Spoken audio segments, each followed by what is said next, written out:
Hello everybody, welcome back to the workshop. So today I wanted to take and have a real quick tip for you, and this is just a pro tip. This pro tip is around quality of your ironwork. So in this pro tip, I want to discuss about always doing your best, or always trying to better that best that you think you can do.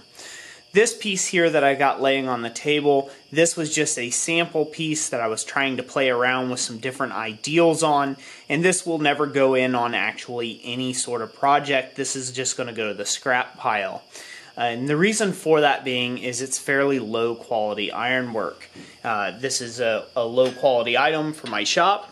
Hopefully you guys can see that. It may look impressive from the outside, but this is not my best.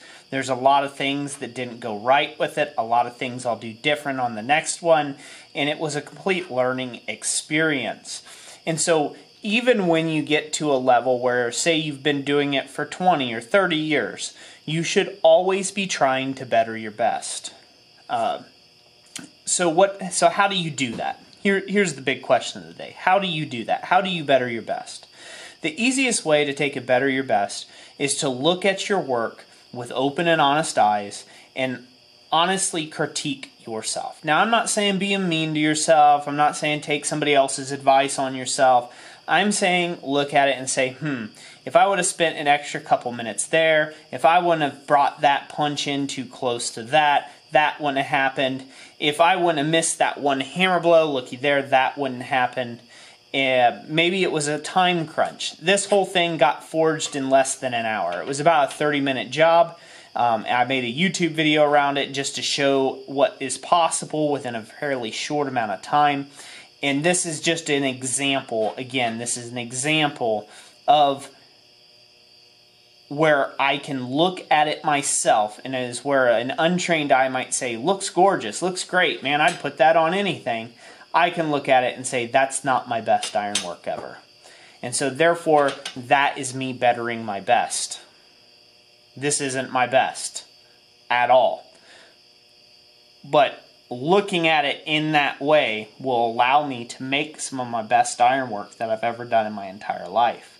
Now I get inspired about this, and this is actually some of my test pieces that I'm making for an upcoming workshop that I'm working with Tom Latney, making a decorative hacksaw frame and trying to figure out an acanthus leaf that I wanted to put for the front of it. And I was thinking of a design somewhat like this. I like the curve. I don't like so much, the center vein, what I did there, but, again, that'll get changed. But again, this will allow me, I'm always getting challenged when I work with Tom Latney to, that needs a little more refinement, or boom, that needs a little more file work, or boom, that needs some more cleanup work here or there, or that needs another dimple or a forge mark or something like that. And Tom is really good at doing that for me, and it helps me grow so much as a smith. So if you don't have a mentor in your life or right around you that can help you, or somebody who exceeds you by a far great deal of skill level, always look at your work in a way of what could I do differently to make it better next time. And that way you will always be progressing forward. So that's it for this pro tip. Really hope you enjoyed it. If you did, leave a like. If you like what Jessica and I do on this channel and you'd like to take and support the channel and videos like these, you could always go check out our website at blacksmithpdfs.com. It's a great website with a lot of teaching help for beginners. There's e-courses over there now on running a business. There's e-books over there on running a business, doing blacksmithing. There's loads of power hammer plans and tooling plans that I've had drawn up professionally and made up. So just go check out the website. That's a great way of supporting the channel if you want to do that. Or another great way is to take and just hit that like button and share this around with some friends. So anyways, without further ado, I'm going to get in the house. It's late night, and God bless y'all, and we'll catch you on the next one.